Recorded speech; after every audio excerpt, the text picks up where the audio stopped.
Olá a todos, sou Júlia de Souza Castro, monitora de Clínica Médica da Universidade Federal Fluminense e hoje vamos falar sobre a abordagem ao paciente com edema, dispneia e dor torácica. Vale ressaltar que esse conteúdo é destinado para médicos e acadêmicos de medicina. Então, temos na identificação uma mulher negra de 50 anos que apresenta como queixa principal pé inchado e falta de ar há 7 dias. Como história de doença atual, apresenta há uma semana um quadro de edema em membro inferior direito, em região da panturrilha, que progride com queimação e irradiação para o joelho. Há 3 dias, iniciou um quadro de febre aferida, 37,9 graus, e dispneia ao repouso, ortopneia e dispneia paroxística noturna.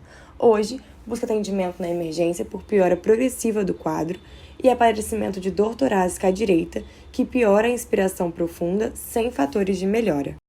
Em relação à história patológica pregressa, apresenta lúpus cutâneo articular e nefrite lúpica classe 5, obesidade grau 3, hipertensão arterial sistêmica, pré-diabetes. Na história fisiológica, menarca aos 11 anos, ciclos menstruais irregulares, gesta 6 para 3, aborta 3, constipação crônica, 1 a 2 evacuações semanais sem alteração no padrão miccional, queixa-se de insônia com presença de roncos. Na história familiar, pai falecido com idade precoce por insuficiência cardíaca, mãe hipertensa, irmã com abortos de repetição. Na história social, nega tabagismo, etilismo ou uso de drogas ilícitas. No exame físico, a paciente encontrava-se lúcida, corada, hidratada, anictérica e afebril.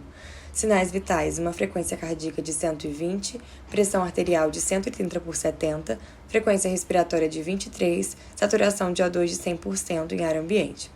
Aparelho cardiovascular sem alterações, aparelho respiratório, murmúrio vesicular reduzido globalmente, respiração curta, dor ventilatório dependente na inspiração profunda à direita, abdômen também sem alterações e membros inferiores com dermatite ocre bilateral, edema discreto em membro inferior direito não ultrapassando o tornozelo, apresenta dorsiflexão dolorosa em membro inferior direito, leve empastamento da panturrilha direita, associado a dor à palpação e calor quando comparado à esquerda, pulsos pediosos presentes e simétricos. Organizei então nossa lista de problemas em 3 tópicos.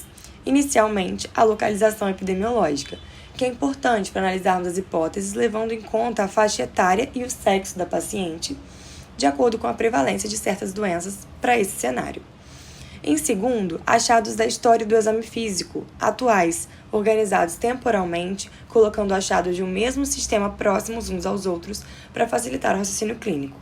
Na base das listas ficam os problemas prévios, sendo essencial atentar para o fato de que o quadro atual ele pode ser um quadro novo ou ele pode ser uma complicação, uma evolução de alguma comorbidade anterior. Essa paciente é uma mulher de 40 anos, com edema em membro inferior direito, queimação e empastamento, dispneia em repouso, somada a ortopneia, dispneia paroxística noturna e murmúrios vesiculares reduzidos, dor torácica à direita que piora durante a inspiração, febre de 37,9 graus e como problemas prévios, hipertensa, pré-diabética, obesidade, lúpus cutâneo articular e nefrite lúpica. Devemos, então, começar o nosso raciocínio avaliando o risco de vida da nossa paciente. Ela apresenta um risco iminente de morte? Avaliamos isso pelo ABCDE do trauma. Em relação à via aérea, essa apresenta-se pérvia, sem alterações. Em relação à circulação, ela está levemente taquipneica, com uma frequência respiratória de 23, o que liga já a um ponto de atenção. Em relação à circulação, apresenta-se normotensa, com uma dor torácica à direita ventilatório dependente, mas não apresenta nenhum sinal dos 5Hs e 5Ts que nos preocupe de alguma forma. Em relação ao sistema nervoso, ela não apresenta alterações neurológicas. E em relação à exposição, sem história de exposição a toxinas ou traumas.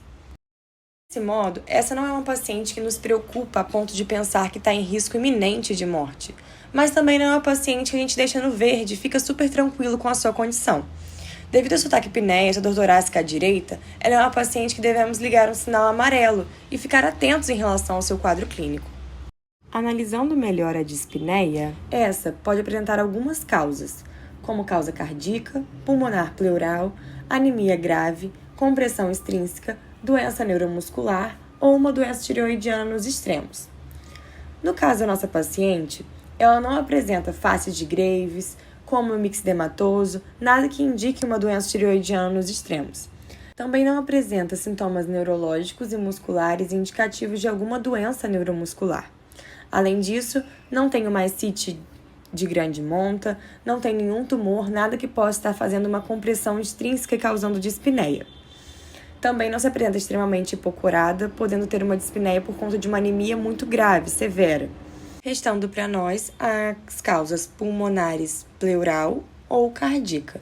Em relação ao pulmonar pleural, deixamos a neoplasia um pouco de lado, visto que a idade não é a maior prevalência de neoplasia, né? Além de ser um achado agudo, com uma evolução curta, sem outros sinais que nos levem a pensar nessa hipótese. Além disso, em relação à infecção respiratória, não temos outros achados como tosse, coriza, que também nos levem a pensar em doenças desse tipo, apesar de apresentar uma febre baixa. Em relação a doenças autoimunes ou doenças inflamatórias não autoimunes, ela apresenta outra doença autoimune, que é o lúpus, mas devido a esse quadro bem agudo, isso não nos falaria tanto a favor disso. Já em relação às causas cardíacas, podemos pensar em doenças do pericárdio, do miocárdio, das válvulas e dos grandes vasos, né? Ela não tem nenhuma dor bem localizada na região torácica cardíaca para pensarmos em doenças diretas do pericárdio e do miocárdio. Não apresenta alteração na ausculta, que falasse a favor de doença valvar, e por ser um quadro súbito de dispneia de aparecimento súbito, isso fala muito a favor de grandes vasos. Avaliando melhor a dor precordial, ela pode ser causada por doenças do miocárdio, do pericárdio pleura, do esôfago, dos grandes vasos, do pulmão e do gradil costal. Pensando em gradil costal, apesar dessa paciente ter uma dor que piora o movimento respiratório, a inspiração profunda, ela não apresenta uma dor que aumenta a digitopressão ou a palpação local, deixando essa hipótese um pouco mais distante. Em relação ao pulmão, ela não apresenta nenhuma dor típica da pleura visceral, que seria aquela dor mais difusa, não tão bem localizada, que não é muito específica.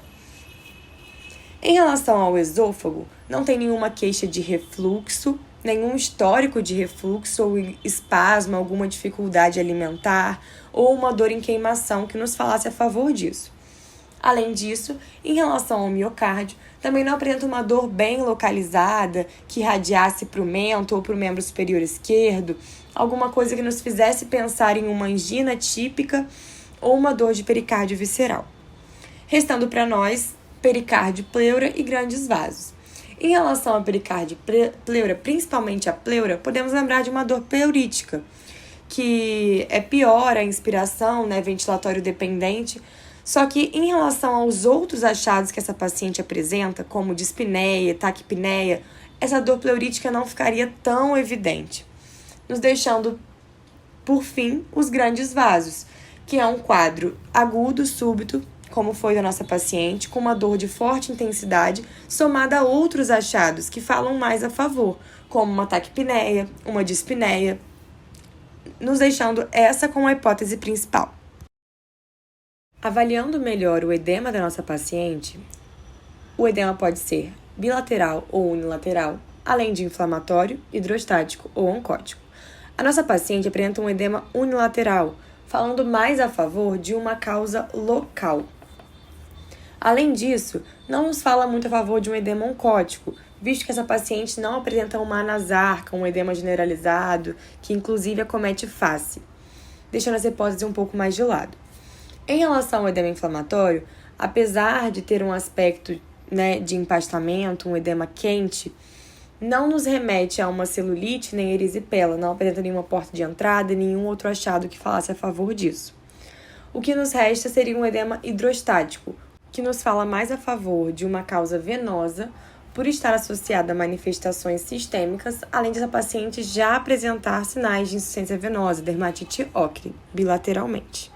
Em relação à solicitação de exames complementares, uma vez que a nossa paciente apresenta dor torácica, é imprescindível solicitar um eletrocardiograma, além de marcadores cardíacos, como a troponina e o BNP. Além disso, visto que essa paciente apresenta um quadro agudo, súbito, que nos fala a favor de algo dos grandes vasos, solicitar um dedímero que tem um alto valor preditivo negativo para tromboembolismo pulmonar seria uma boa escolha, visto que, dando negativo, descartaria a hipótese de TEP. Além disso, devido ao quadro de edema em membro inferior direito, empastamento, calor local, além de dor à dorsiflexão do pé, o que nos fala muito a favor de um quadro de trombose venosa profunda, é de extrema importância solicitar um Doppler venoso de membro inferior direito.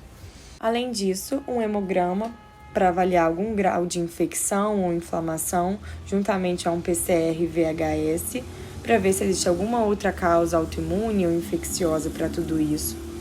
Além de ser útil também para descartar se existe algum tipo de anemia, apesar de não estar presente no exame nenhuma clínica que nos sugira isso. Uma função renal é importante ser solicitada e alguns eletrólitos. Em relação aos resultados laboratoriais, eles não nos chamam muita atenção, vieram basicamente todos dentro do valor de normalidade, a não ser o dedímero, que veio elevado, seguindo o valor de referência do hospital. O eletrocardiograma apresentou-se com padrão S1Q3T3, que nos fala muito a favor de uma insuficiência ventricular direita, de coração direito, nos levando a pensar e ter como hipótese principal um tromboembolismo pulmonar, que apesar de não ser patognomônico, está muito presente nesse quadro. Em relação ao ecodoppler venoso de membro inferior direito, que foi solicitado juntamente ao de membro inferior esquerdo, eles não apresentaram sinais de trombose venosa profunda recente ou antiga no presente estudo. Mas, apesar de o exame não nos ter mostrado isso, a clínica nos fala a favor de ser isso que tem acontecido. E a angio-TC também foi solicitada devido ao alto valor do dedímero encontrado e a esse padrão típico no eletrocardiograma, nos mostrando falhas de enchimento em ramos segmentares e subsegmentares no lobo inferior direito, compatível com o tromboembolismo pulmonar. Então, o diagnóstico final da nossa paciente foi um tromboembolismo pulmonar, provavelmente de causa periférica e não central, devido ao padrão de dor que nos lembra muito a um padrão de infarto pulmonar.